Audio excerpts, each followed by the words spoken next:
السلام علیکم ورحمۃ اللہ وبرکاتہ۔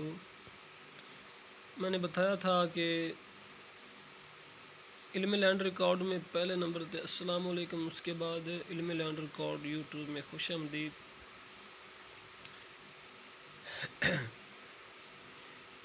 ہم نے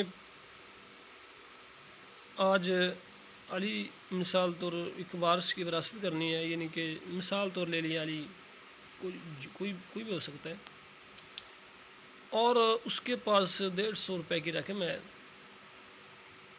وصیت بھی اس نے نہیں کی، قرضہ بھی نہیں تھا، ماں باپ کو بھی نہیں، ماں باپ فوت ہو چکے تھے، باپ بھی فوت ہو چکا تھا، بیوی بھی فوت ہو چکی تھی، اسی لیے یہ سارے پیسے بچ چکے ہیں۔ ٹھیک ہے، نمبر 1 پہ آتا نا قرض وصیت مثال طور، یہ دونوں ادا کرنے ہوتے ہیں،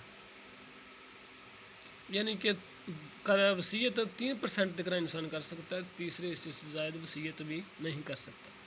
ٹھیک ہے، اگر زیادہ کر جائے گا تو وہ چیلنج ہو جائے گی، وہ واپس ہو جائے گی۔ ٹھیک ہے، اور اس کے بعد آتے ہیں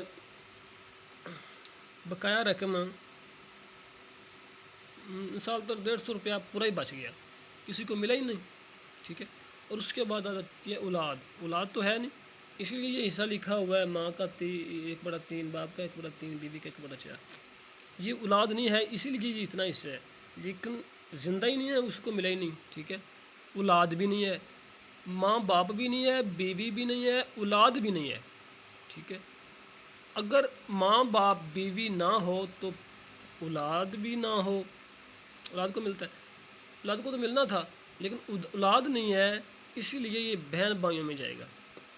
ٹھیک ہے، اگر بہن بھائی بھی نہ ہو پھر اس کے پیچھے دیکھا جائے گا۔ ٹھیک ہے، اس کے باپ کے بھائی بہن دیکھے جائیں گے، ماں کے بہن بھائی دیکھے جائیں گے، اور اس کے بعد بیوی کے بہن بھائی دیکھے جائیں گے۔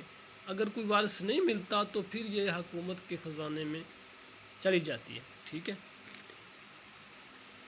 اگر وصیت کر گیا تو پھر تو ٹھیک ہے نا۔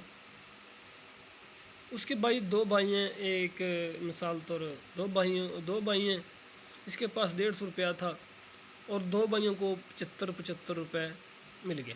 بہن تو نہیں ہے ہی نہیں، بہن نہیں ہے، بہن کو ہاف ملنا تھا، بھائی کو ڈبل ملنا تھا، اور یہ بہن تو ہے ہی نہیں، بھائی ہے، 2 بھائی ہیں، اور 75 روپے ان کو ٹرانسفر